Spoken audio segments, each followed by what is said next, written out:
কাল রাত্রিরে আমি কিছু মেথি ভিজিয়ে রেখেছিলাম।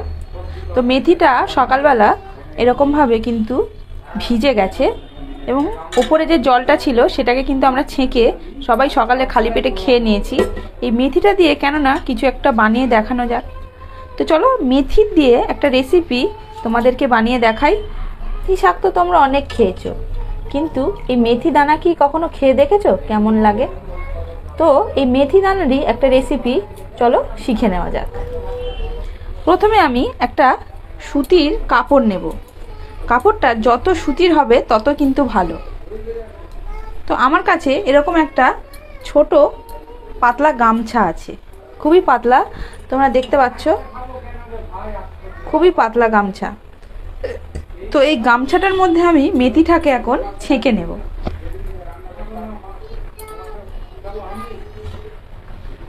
আমি এই গামছাটার একটা কোনা ছেঁকে নিলাম।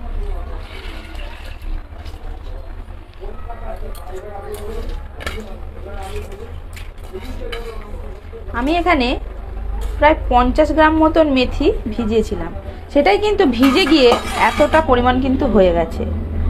তো আমি এবার গামছাটাকে এরকমভাবে জল থেকে তুলে নেব।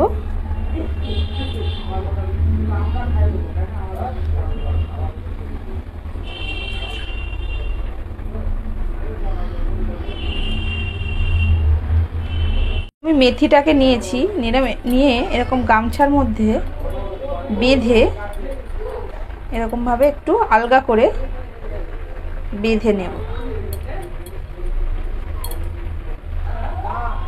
একটু আলগা করে বাঁধবো। এখানে কিন্তু তলায় মেথিটা আছে, আর এই উপরের দিকটা কিন্তু আমি ফাঁকা রেখেছি। তো এবার এই মেথিটাকে আমি এই গ্রিলটার সাথে বেঁধে দেব।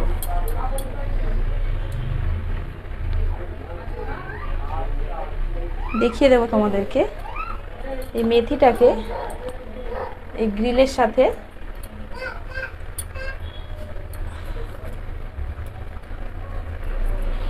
এরকমভাবে আমি বেঁধে দেব। এরকম ভর্তি করে নেব। নিয়ে এই মেথিটাকে এরকমভাবে বাটি সমেত এরকম চুবিয়ে আবার চুবিয়ে কিন্তু এরকমভাবে নিচে বাটিটা বসিয়ে রাখবো, যাতে মেথির জলটা বাটির মধ্যে পড়ে এবং যাতে না বাইরে পড়ে। এরকম করে কিন্তু আপনাদেরকে 2 দিন টানা দিনে 3 থেকে 4 বার কিন্তু এরকমভাবে মেথিটাকে, আবার দেখিয়ে দিচ্ছি, এরকমভাবে মেথিটাকে ভেজাতে হবে। এরকমভাবে জল দিয়ে এরকমভাবে নিয়ে 2 দিন পর আমি গামছার পুটলিটা খুলে এরকমভাবে একটা গামলার মধ্যে জল নিয়ে ভালোভাবে ধুয়ে নিলাম। ধুয়ে নেওয়ার পর এবার আমি একটা চুবড়িতে এই পুটলিটাকে খুলবো। দেখো তোমরা মেথিটা অঙ্কুর বেরিয়ে কতটা সুন্দর দেখতে হয়ে গেছে।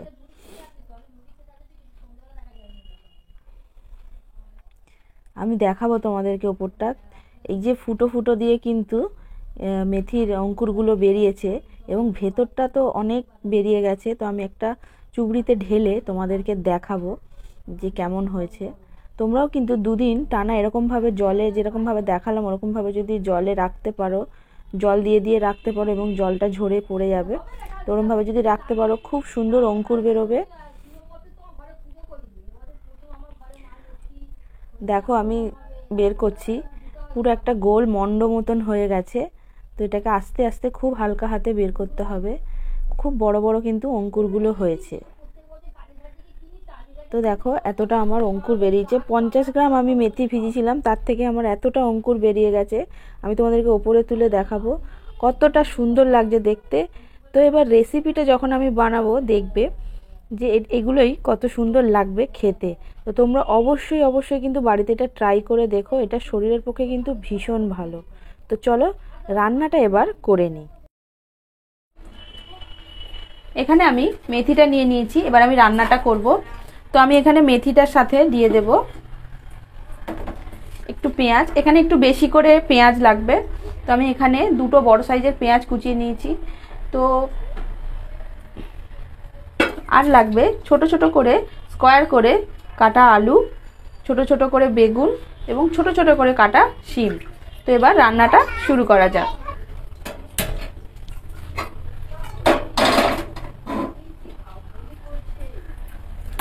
আমি এখানে কড়াটা বসিয়ে দিলাম, কড়াটা গরম হবে। আমি ফোড়ন দেওয়ার জন্য মেথি নিয়ে নেব। মেথিতে কিন্তু ফোড়ন দেওয়ার জন্য অবশ্যই মেথি নিতে হবে। খুব সামান্য পরিমাণে আমি এইটুকানি মেথি নিয়েছি। কড়াটা গরম হয়ে গেছে, আমি এবার এতে দিয়ে দেব সামান্য পরিমাণে সর্ষের তেল।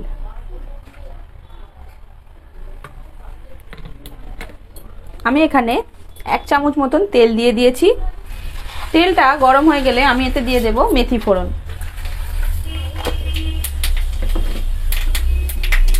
মেথিটা হয়ে গেলে আমি এতে দিয়ে দেব পেঁয়াজ কুচি।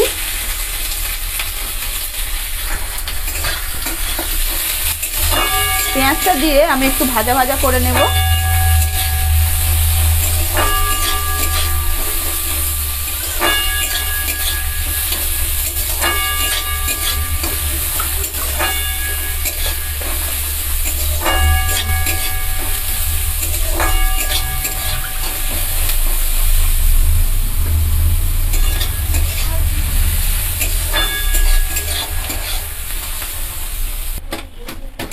পেঁয়াজটা ভাজা ভাজা একটু হয়ে এসছে, এবার আমি এতে দিয়ে দেব আলুগুলো।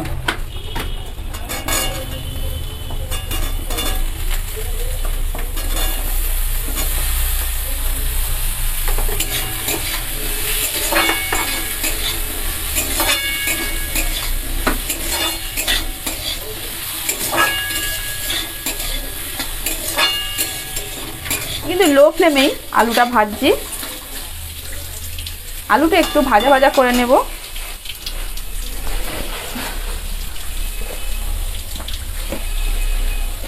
আলুতে দিয়ে দেব পরিমাণ মতন নুন। আমি কিন্তু এখানে যে সবজি নিয়েছি সবজির পরিমাণেই কিন্তু নুন দেব। যে মেথিটা রয়েছে সেটা কিন্তু একেবারেই কমে যাবে, তাই জন্য অল্প পরিমাণে নুন প্রথমেই ব্যবহার করা ভালো।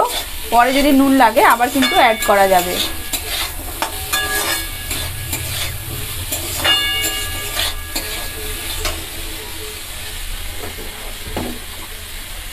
দিয়ে দেব হলুদ গুঁড়ো।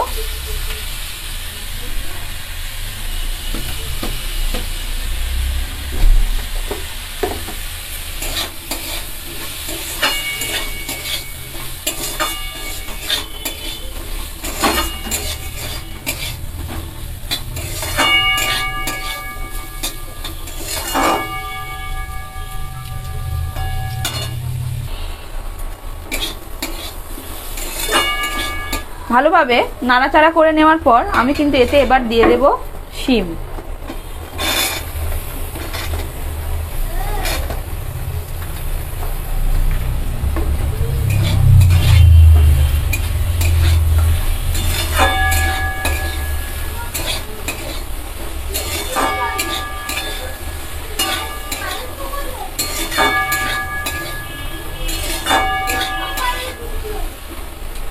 শিমটা ভালো করে নেড়ে নেওয়ার পর এবার আমি দিয়ে দেব বেগুনটা।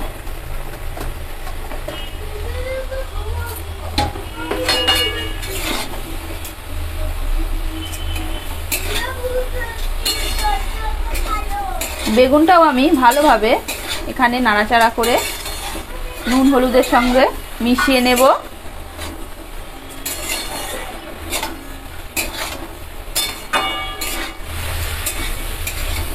এতে কিন্তু আর কোনো মশলা লাগবে না, এতে নুন হলুদ ছাড়া কিন্তু আর কোনো মশলা লাগে না এবং তেল তো যত সামান্য।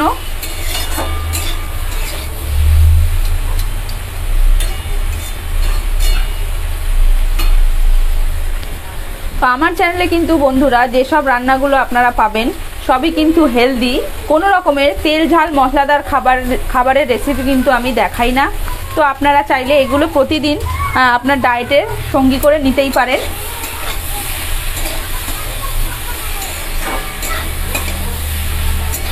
এই যে সবজিটা আমি বানাচ্ছি, আপনি এটা ভাত বা রুটি দুটোর সাথেই খেতে পারবেন। এতে কিন্তু এই যে মেথিটার ফলে কিন্তু একটুও কিন্তু আপনাদের তেতো লাগবে না।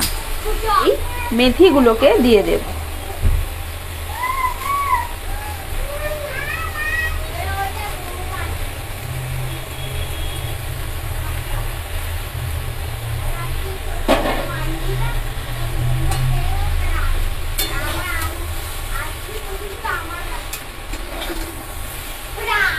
মেথিটাকে দেওয়ার পর কিন্তু আমি ভালোভাবে নাড়াচাড়া করে নেব। আপনারা দেখতেই পাচ্ছেন আমি কিন্তু এখানে 50 গ্রাম মেথি দানা ভিজিয়েছিলাম।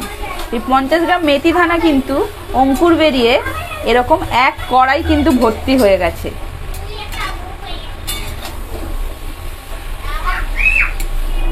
আপনারা আপনাদের প্রয়োজন মতন অল্প করেও ভেজাতে পারেন, 2 চামচ কিংবা 25 গ্রাম যেমন হোক।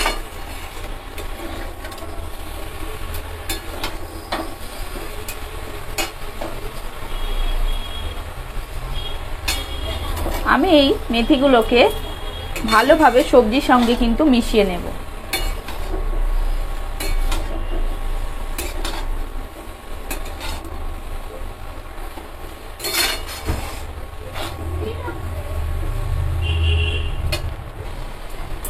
এখানে আমি সুন্দর করে কিন্তু ভালোভাবে মিশিয়ে নিয়েছি।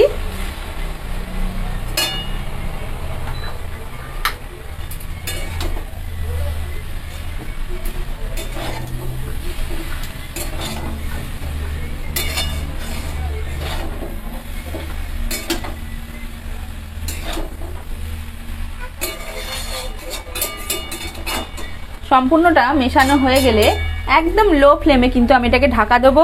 এই রেসিপিটাতে কিন্তু কোনো রকমের একদম লো ফ্লেমে আমি এটাকে ঢাকা দেব। এই রেসিপিটাতে কিন্তু কোনো রকমের জল ব্যবহার করা যাবে না।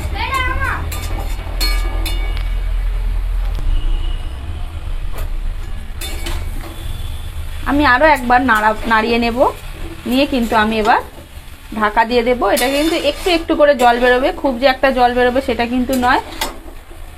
এটা স্টিম হয়ে হয়ে কিন্তু একদম অল্প আঁচে সবজিগুলোও সেদ্ধ হবে এবং মেথিটাও সেদ্ধ হবে।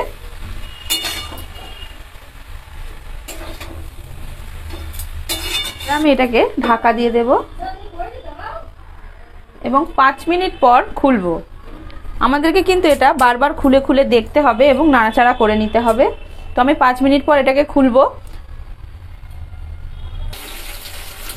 5 মিনিট পর আমি এটার ঢাকনাটা খুলে দেখব।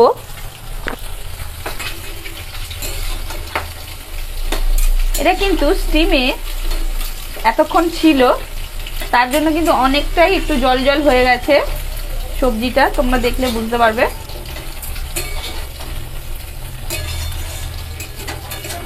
এবং খুব সুন্দর কিন্তু এর মধ্যেই গন্ধটা বেরিয়েছে। আমি আবার এটাকে নিচ থেকে নেড়ে ওপরে তুলে দেব। এরকম করে আমি পুরোটাকেই নিচ থেকে নেড়ে নেড়ে ওপরে তুলে দেব, দিয়ে আমি আবার কিন্তু এটাকে ঢাকা দিয়ে দেব।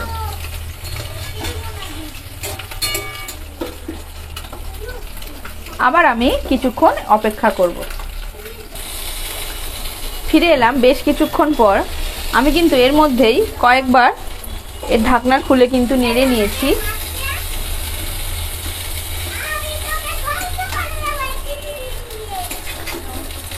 এটাকে আমি আবার ভালোভাবে নাড়িয়ে আপনাদেরকে দেখিয়ে দেব। আলুটা সিদ্ধ হয়েছে নাকি একটু দেখব। আলু কিন্তু সেদ্ধ হয়ে গেছে, কিন্তু এটা আর একটু বাকি আছে। এটা কিন্তু আর 5 মিনিট লাগবে রান্না হতে। পুরো রান্নাটাই কিন্তু আমি লো ফ্লেমে করছি, একটুও কিন্তু জোরে দিলে হবে না। তো আমি আবার এটাকে ভালোভাবে চেপে দিয়ে আবারও চাপা দিয়ে দেবো এবং 5 মিনিট পর ঢাকনাটা খুলব। ফিরে এলাম 5 মিনিট পর। আমার মনে হচ্ছে এখানে অনেকটাই হয়ে গেছে। তো দেখুন আমি নেড়ে আপনাদেরকে দেখাচ্ছি।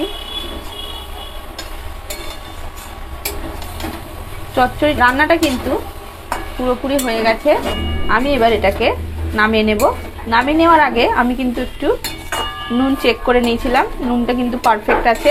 এতে কিন্তু আর কিছুই দিতে লাগবে না।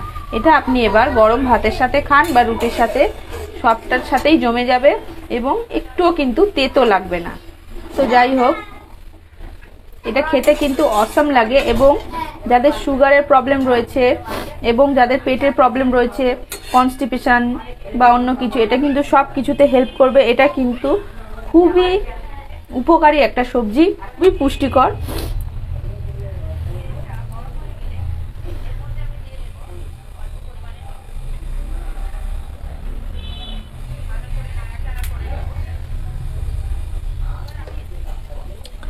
তো বন্ধুরা, কেমন লাগলো রেসিপিটা আমাকে অবশ্যই কমেন্ট সেকশানে জানাবে এবং তোমরা অবশ্যই বাড়িতে এটা ট্রাই করে দেখবে। আমার চ্যানেলে যদি নতুন হয়ে থাকো তাহলে অবশ্যই একটা সাবস্ক্রাইব করে দিও, প্লিজ একটা লাইক করে দিও। তাহলে আজ এই পর্যন্ত থাক, আবার দেখা হবে অন্য কোনো রেসিপি নিয়ে। তো সবাই পরিবারের সঙ্গে সুখে আনন্দে দিন কাটাও। নমস্কার।